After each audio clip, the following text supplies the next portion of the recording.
Bonjour à toutes et à tous. Vous le savez, les cimetières seront ouverts pendant tout le week-end de la Toussaint et le préfet du Haut-Rhin vient de prendre un arrêté ce jour pour imposer le port du masque dès 11 ans. Donc il faudra se munir de son masque ce week-end pour aller au cimetière. Il y a beaucoup de questions par rapport à la rentrée scolaire. Et donc lundi matin à 8 h, le lycée Jean-Jacques Henner fera sa rentrée selon les emplois du temps habituels.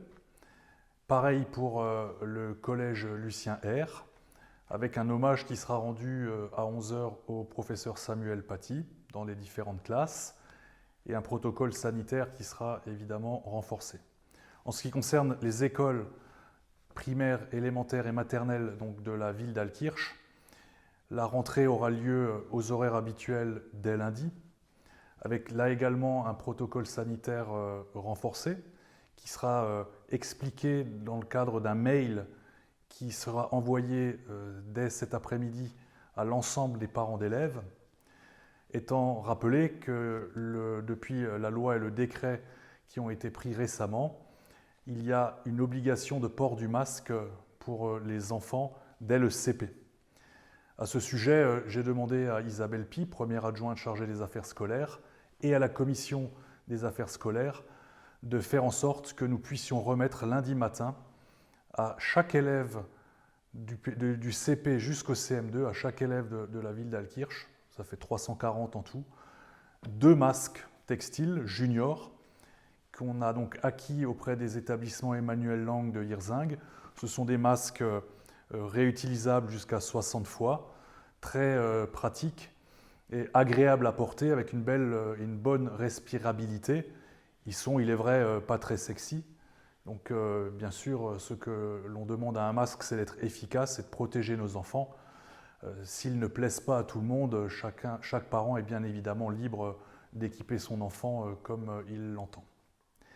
S'agissant de la vie commerciale, je souhaite que le marché de jeudi puisse être organisé et nous faisons tout pour, avec uniquement les stands en matière alimentaire, donc, qui seront concentrés au niveau de la place de la Halle au Blé. Pareil pour le marché paysan du samedi matin, je souhaite qu'il puisse avoir lieu. Celui de ce matin a eu lieu et a rencontré son public comme habituellement, dans des très bonnes conditions sanitaires. Bien sûr, si le préfet venait à interdire les marchés, on reverrait dans la foulée notre copie. Et puis je voulais vous parler de cette émotion qui concerne la vie de nos petits commerces.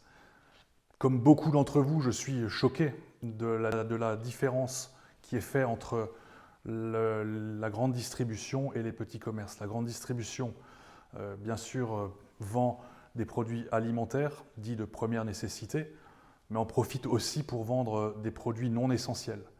Et ce faisant, elle fait bien sûr concurrence, et c'est une concurrence déloyale. Elle fait cette concurrence à nos petits commerces de centre-ville qui sont, eux, obligés de fermer.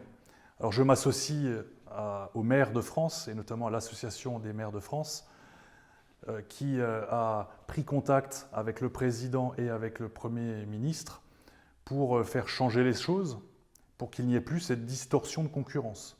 Soit en interdisant la grande distribution de vendre des produits non essentiels, soit, pourquoi pas, en autorisant l'ouverture des petits commerces de centre-ville. Simplement, je ne prendrai pas, au niveau de la ville d'Altkirch, un arrêté municipal autorisant les petits commerces à ouvrir. Et je m'en explique tout simplement parce que je suis aussi juriste professionnellement et je sais qu'il y a dans notre pays, dans notre état de droit, une hiérarchie des normes. Il y a d'abord la Constitution, en dessous la loi, le décret et un arrêté.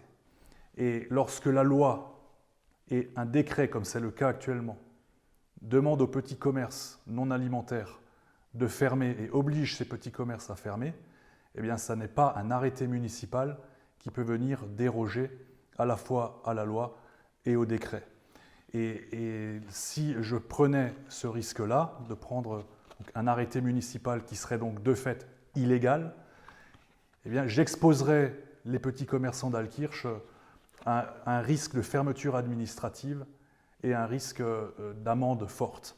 Je pense que la situation est suffisamment compliquée comme ça pour qu'on ne rajoute pas de la confusion à cette situation. Et donc, en revanche, j'interviens pour que les petits commerces puissent ouvrir ou alors que la grande distribution ne puisse plus vendre des produits non essentiels. Mais cette décision-là, elle ne peut pas juridiquement relever d'un maire. Elle relève obligatoirement soit du législateur, soit du gouvernement. Et donc je saisis par ailleurs, bien sûr, et parallèlement, notre député, Jean-Luc Reitzer, et notre nouvelle sénatrice sungovienne, qui n'est autre que mon binôme Sabine Drexler, de cette question. Et je ne doute pas qu'ils et elles feront le nécessaire pour relayer ce juste combat. Voilà ce que je voulais vous dire. Je demande également, et j'invite les petits commerces à profiter, entre guillemets, de cette situation pour continuer à faire un système de click and collect et également pour en profiter pour numériser, je pense que c'est très important, numériser leur petit commerce, que chaque petit commerce puisse avoir un site internet et puisse s'organiser pour faire de la vente en ligne. C'est un enjeu qui me paraît très important et je veux assurer l'ensemble des commerçants du Sungo et d'Altkirch en particulier de mon plein et de mon entier soutien dans cette période particulièrement difficile. J'ai déjà eu l'occasion de m'exprimer à ce sujet. Voilà ce que je voulais vous dire pour aujourd'hui. Je vous souhaite une bonne journée et je vous souhaite de prendre soin de vous.